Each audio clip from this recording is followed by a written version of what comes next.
you have to come to your gynecologist immediately. Hello friends, I am Dr. Sabita Kumari, Senior Obstetrician and Gynecologist in Accord Super Specialty Hospital, Sector 86, Greater Faridabad. Today's topic is, whole pregnancy is being divided in 3 trimesters. First 3 months is first trimester, second up to third to 6th month is second trimester and onwards up to 9 month is third trimester. अब क्या होता है कि first trimester, second trimester और third trimester. First trimester में क्या करना है, क्या नहीं करना है, what does what not to do during first trimester, ये जानना बहुत ज़रूरी है. सबसे पहली बात, जब आप प्रेगनेंसी का स्टोरी पता होता है कि हर मंथ एक एग रिलीज होता है, ऑल्टरनेट ओवरीज से, एक बार राइट से एक बार लेफ्ट से, इस तरह से होता है. और जब प्रॉपर टाइमिंग होती है, टाइम इंटरकोर्स होता है, या फिर आपका ओव्यूलेशन इंडक्शन चल रहा है, फर्टिलिटी के लिए you are getting treatment, ovulation induction हो रहा है, फिर ओव्यूलेशन के लिए मेडिसिन दी जा रही है, फिर टाइम इंटरकोर्स, फर्टिलाइजेशन के बाद क्या होता है, अप टू आप 6 to 7 डेज में वापस से यूट्रस में जाकर वो जाइगोट इम्प्लांट हो जाता है. ठीक है, तो मिस्ड पीरियड उसके 7 डेज के बाद आना होता है. अगर 28 डेज की साइकिल हम देखें तो 21 डेज में इम्प्लांटेशन हो गया. तो नेक्स्ट जब पीरियड मिस होता है तब आपने टेस्ट किया, या फिर कई बार क्या होता है कि जब इम्प्लांटेशन हो जाता है उसके 2 से 3 दिन के बाद, मतलब बिफोर पीरियड, एक्सपेक्टेड पीरियड में प्रेगनेंसी टेस्ट आप करते हैं तो पॉजिटिव आना शुरू हो जाता है. क्योंकि जब इम्प्लांटेशन होता है तो जो इम्प्लांटेड है जाइगोट, उससे उसके एक पार्ट से HCG हार्मोन लिबरेट होता है. वो HCG हार्मोन अब ब्लड में आना शुरू हो जाता है. तो ब्लड का टेस्ट बीटा HCG करेंगे तो वो पॉजिटिव होता है. फिर पीरियड मिस्ड हुआ, आपने टेस्ट किया, पॉजिटिव है. तो हम ये शुरू हो चुका है आपका cycle first day of last menstrual period से 13 वीक की कहानी है. तो जैसे ही आपको प्रेगनेंसी पता चलती है तो सबसे पहली बात है कि घर में बहुत बार ऐसा देखा है कि patient usually comes after 3 months. ऐसा है, मिथ है कि 3 महीने के बाद डॉक्टर से मिलेंगे, डॉक्टर मेडिसिन लिखेंगे.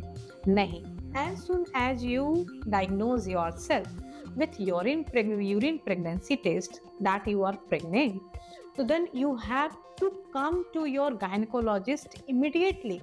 इसका रीज़न ये है कि सबसे पहली बात कि आप आते हो तो उस टाइम इमिडिएटली आपको फॉलिक एसिड प्रिस्क्राइब करना होता है.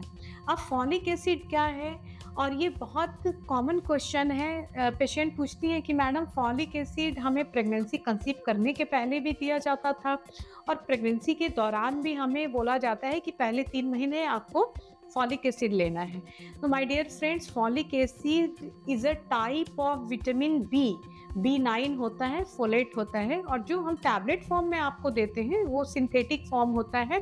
बट लेकिन वो आपके बेबी के लिए बहुत फ्रेंडली है, आपको लेना ही है. क्योंकि फॉलिक एसिड क्या होता है, एक जेनेटिक मटेरियल होता है जो कि सेल के अंदर होता है, DNA. उसके फॉर्मेशन में फॉलिक एसिड का बहुत इंपॉर्टेंट रोल है. अब आप समझिए कि बेबी इम्प्लांट हो गया, बेबी का फास्ट डिवीजन हो रहा है 2 सेल से, एक एग से एक स्पर्म. 2 सेल से मिलियंस ऑफ सेल्स बनते हैं, तो उनका क्विक डिवीजन होगा. उस डिवीजन में न्यूक्लिक एसिड, DNA जिसकी बात करी, वो जेनेटिक मटेरियल है, उसका बनना बहुत ज़रूरी है. तो जब DNA बनाने के लिए फॉलिक एसिड की ज़रूरत है, तो आप सोचो कि बेबी का क्विक सेल डिवीजन हो रहा है, उसमें कितनी ज़रूरत है फॉलिक एसिड की. और स्पेशली क्या होता है कि बेबी का जो ऑर्गेनोजेनेसिस होता है वो 3rd वीक से स्टार्ट होकर 8 वीक्स में कंप्लीट हो जाता है.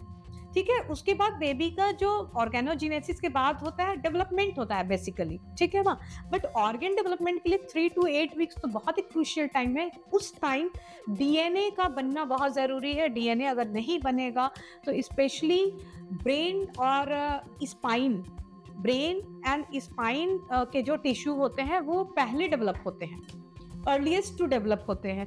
तो उसके डेवलपमेंटल, न्यूरो डेवलपमेंटल डिफेक्ट जो कहते हैं, अगर जो would be mom folic acid नहीं लेती हैं या 3rd फर्स्ट ट्राइमेस्टर के बाद after 3 months they consult to doctor कि डॉक्टर हमें बोला गया था कि 3 महीने के बाद 3 महीने तक कोई दवा नहीं लेनी होता। माय डियर फ्रेंड्स, ये दवा नहीं है, आपके बेबी के जेनेटिक मटेरियल के डेवलपमेंट के लिए बहुत ज़रूरी है। तो इसमें न्यूरो डेवलपमेंटल इशू के, न्यूरल ट्यूब डिफेक्ट्स होने के, कई तरह के कंजेनाइटल एनोमैली के चांसेस बढ़ जाते हैं अगर फॉलिक एसिड हम नहीं देते हैं। इनफैक्ट जो प्लान कर रही हैं मदर, अभी प्रेग्नेंट नहीं है, तो उनको जब डॉक्टर के पास वो जाती है कि मैं प्लान कर रही हूँ प्रेगनेंसी के लिए, तो डॉक्टर यूजुअली 2 to 3 मंथ्स पहले से उनको फॉलिक एसिड प्रिस्क्राइब कर देते हैं, बिकॉज फॉलिक एसिड आपके एक एग के डेवलपमेंट के लिए भी ज़रूरी है। कई बार आजकल मेल्स को भी दिया जाता है फॉलिक एसिड कि स्पर्म गुड क्वालिटी का बने, बट फीमेल में तो ये बहुत ज़रूरी है। इसलिए जैसे प्रेगनेंसी पता चलता है तो आपको आना है, फॉलिक एसिड देंगे। दूसरी चीज़ क्या है कि आपका मैक्सिमम प्रेगनेंसी जो होती है, specially in our country, in India, unplanned होता है। प्री कॉन्सेप्शनल क्लिनिक जैसा कोई कॉन्सेप्ट नहीं है जो, लेकिन सारे गायनेकोलॉजिस्ट और obstetrician they are available in their clinic to give you pre conceptional counselling. मतलब कि कंसीव करने के पहले आपको आपके होल बॉडी के बारे में पता होना बहुत ज़रूरी होता है। तो अब जो भी एजुकेटेड लोग हैं, एजुकेटेड महिलाएं हैं, वो आती हैं कि हमें प्लान करना है, तो उनका एक होल बॉडी चेकअप होता है और उसके बाद भी से कि आपका बॉडी और blood test and everything is BP, sugar and thyroid specially, and all other tests are normal. And husband का भी पैरामीटर्स देख लेते हैं, हस्बैंड का भी डायबिटीज़ देखते हैं, डायबिटीज़ के लिए स्क्रीन करते हैं, हाइपरटेंशन के लिए स्क्रीन करते हैं, और सब कुछ अगर उनका ठीक ठाक है तो लोग बोलते हैं वो go ahead, now you are fit for conceiving और कैरी अ हेल्दी बेबी।